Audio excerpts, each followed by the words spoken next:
नमस्कार। आज हम संविधान के एक बहुत ही अहम बल्कि बुनियादी सिद्धांत पर बात करने वाले हैं। शक्तियों का पृथक्करण यानी सेपरेशन ऑफ पावर्स। जी हाँ। और ये चर्चा आजकल खास तौर पर प्रासंगिक हो गई है। बिल्कुल, क्योंकि हाल ही में उपराष्ट्रपति जगदीप धनखड़ जी की कुछ टिप्पणियों ने इस पर एक नई बहस छेड़ दी है, खासकर न्यायपालिका की भूमिका और शक्तियों को लेकर। हाँ, उन्होंने कुछ तीखी बातें कहीं जिससे कार्यपालिका और न्यायपालिका के बीच के संतुलन का अहम मुद्दा फिर से सामने आ गया। और हाँ, ये विषय यूपीएससी की तैयारी करने वालों के लिए तो बहुत ही महत्वपूर्ण है। मतलब मेंस और प्रीलिम्स दोनों के लिहाज से, और आम जानकारी के लिए भी ये समझना जरूरी है कि हमारा सिस्टम कैसे काम करता है। बिल्कुल। तो आज की हमारी ये गहरी पड़ताल आधारित है द हिंदू अखबार में प्रकाशित एक विश्लेषण पर। चलिए समझते हैं कि ये पूरा मामला है क्या। जी। तो सबसे पहले उपराष्ट्रपति जी की टिप्पणियां थीं क्या? सुनने में आया कि उन्होंने न्यायाधीशों को सुपर पार्लियामेंट तक कह दिया। जी हाँ, ये बात कही गई। साथ ही उन्होंने विधेयकों पर मतलब बिल्स पर सहमति देने के मामले में राष्ट्रपति को निर्देश देने की न्यायपालिका की शक्ति पर भी सवाल उठाया। अच्छा। और एक और बड़ी बात ये कही कि न्यायाधीश शायद कानून के तहत जवाबदेह नहीं है। ये तो काफी गंभीर बातें हैं। तो इन टिप्पणियों को संवैधानिक नजरिए से कैसे देखें? देखिए, इन बातों को समझने के लिए हमें संविधान के कुछ मूल सिद्धांतों पर जाना होगा। सबसे पहला, जैसा आपने शुरू में कहा, शक्तियों का पृथक्करण। हाँ, सेपरेशन ऑफ पावर्स। जी। हमारा संविधान सरकार के तीनों अंगों मतलब विधायिका, कार्यपालिका और न्यायपालिका के बीच शक्तियों का एक स्पष्ट बंटवारा करता है, ताकि कोई एक अंग ज्यादा ताकतवर ना हो जाए। बिल्कुल सही। मकसद यही है कि कोई एक अंग दूसरे के काम में बेवजह दखल न दे और अपनी सीमाओं में रहे। इसी से जुड़ी है न्यायपालिका की स्वतंत्रता भी। अनुच्छेद 50 में इसका जिक्र है और सुप्रीम कोर्ट ने एल चंद्र कुमार केस में इसे संविधान के मूल ढांचे का हिस्सा भी माना है। ठीक है। और दूसरा सिद्धांत? दूसरा और उतना ही महत्वपूर्ण है संविधान की सर्वोच्चता और कानून का शासन, रूल ऑफ लॉ। मतलब भारत में संसद सर्वोच्च नहीं है, संविधान सर्वोच्च है। अच्छा। जी। राष्ट्रपति हों, राज्यपाल हों या फिर न्यायपालिका, कोई भी संविधान से ऊपर नहीं है, सब कानून के दायरे में है। ये बात तो साफ है, लेकिन फिर वो सुपर पार्लियामेंट वाली टिप्पणी, इसका क्या मतलब निकालें?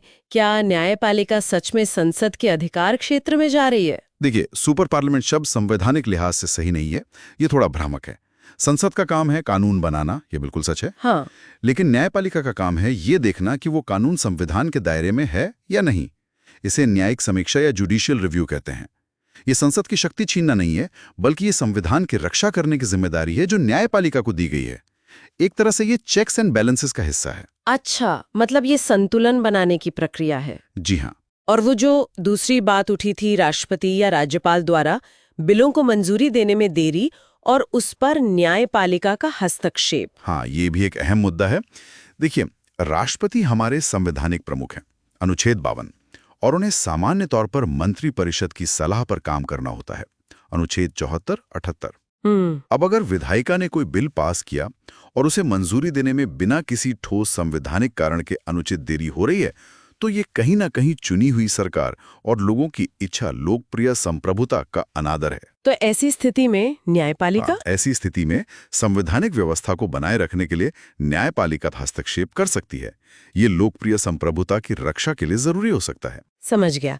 अब आते हैं तीसरे और शायद सबसे चौंकाने वाले आरोप पर कि न्यायाधीश जवाबदेह नहीं है। क्या वाकई ऐसा है? नहीं, ये कहना बिल्कुल भी सही नहीं है कि न्यायाधीश जवाबदेह नहीं है। वो संविधान के प्रति जवाबदेह हैं, जिससे उन्हें शक्ति मिलती है। पूत हो, और हाँ, संविधान का उल्लंघन भी शामिल हो सकता है। प्रक्रिया कठिन इसलिए रखी गई है ताकि न्यायपालिका बिना किसी डर या दबाव के काम कर सके, लेकिन जवाबदेही तो है। और क्या कोई और तरीका भी है चेक्स एंड बैलेंसेस का? हाँ, बिल्कुल। संसद के पास भी ये शक्ति है कि वो किसी न्यायिक निर्णय के प्रभाव को खत्म करने या बदलने के लिए नया कानून बना सकती है, बशर्ते वो कानून संवैधानिक दायरे में हो। ये भी नियंत्रण और संतुलन का ही एक पहलू है। तो मतलब न्यायिक स्वतंत्रता और जवाबदेही दोनों जरूरी हैं। जी हाँ, और इन्हीं के बीच संतुलन साधना होता है।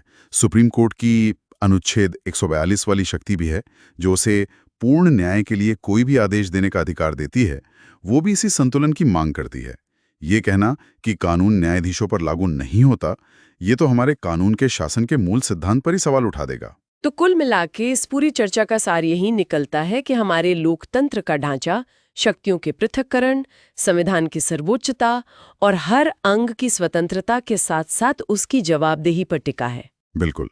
और ये एक बहुत नाजुक संतुलन है जिसे बनाए रखना सबकी जिम्मेदारी है। न्यायपालिका की संवैधानिक भूमिका का सम्मान करना बहुत आवश्यक है ताकि संस्थाओं के बीच टकराव की स्थिति ना बने और लोकतंत्र मजबूत रहे। आज की ये महत्वपूर्ण जानकारी हमने द हिंदू अखबार के विश्लेषण से ली है। उम्मीद है यूपीएससी की तैयारी कर रहे साथियों और हमारे सभी श्रोताओं को ये चर्चा उपयोगी लगी होगी। जी। अगर आपके मन में कोई सवाल है या कोई पहलू और समझना चाहते हैं तो नीचे कमेंट्स में ज़रूर पूछिएगा। और हाँ, अगर ये विश्लेषण पसंद आया तो इसे लाइक करें और चैनल को सब्सक्राइब करना न भूलें। और हाँ, जाते जाते सोचने के लिए एक सवाल छोड़ जाते हैं।